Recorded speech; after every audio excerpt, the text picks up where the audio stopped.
We're now going to talk a little bit about the PIR experience. First, let's begin with the phases of the PIR experience. The PIR experience will take you through three different phases. You have your principal in residence residency phase, the Rhodes Fellowship phase, once you have been named a principal for a founding campus or a succession campus, and then your first year of the principalship. When I say pause, take 2 minutes to pause the video and read a little bit about each phase. Pause. IDEA's philosophy about adults learning is that 10% of learning comes through courses, such as the one that you are doing today. 20% of learning comes through others. This is the coaching that you would get from people like your principal, your directors of leadership development, or DLDs, or people even from your regional and national teams. But 70% of our learning comes from doing. This is you going all in at your placement school, learning in the field all of the time. The 70-20-10 model fits in a cycle like this. Have no fear, we will learn about some of these acronyms a little later. However, the gist of the cycle is this. In partnership with your regional team, we're going to start up here, we develop an individualized learning plan with goals, strengths, and areas for growth for you. Then, you as a PIR work on your development in the field as you coach leaders, teachers, and ensure that culture and operations are tight on your campus. Your coaches during this time will give you feedback on the spot or in a check-in. And then you try again and get better.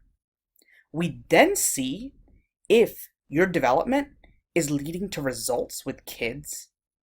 If yes, you're on track. And if not, we will follow up with more in the field coaching and look at your development plan one more time to see what adjustments you have to make and what adjustments we have to make to support you better.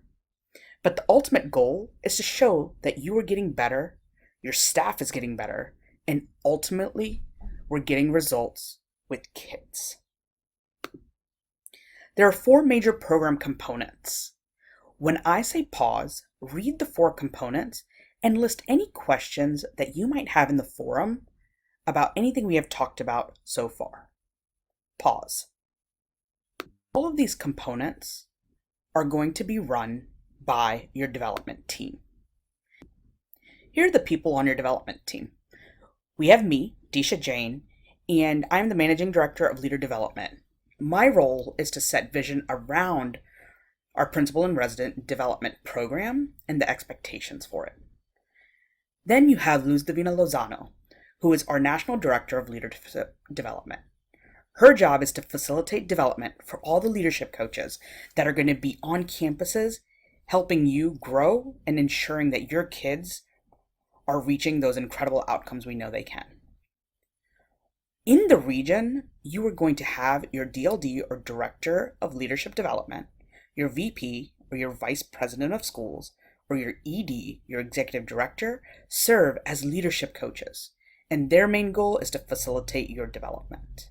And then finally, you have your mentor principal, who is with you day in and day out on your campus, who facilitates all your principal moments and ensures that you are constantly on this path to the principalship. And while you have this huge team of people who are going to be cheering you on and supporting you, always remember that you still have to be the biggest advocate for your learning, and you have to stay on top of your development, and you have to stay on top of your results so that we can figure out together what needs to change and be adjusted for your development.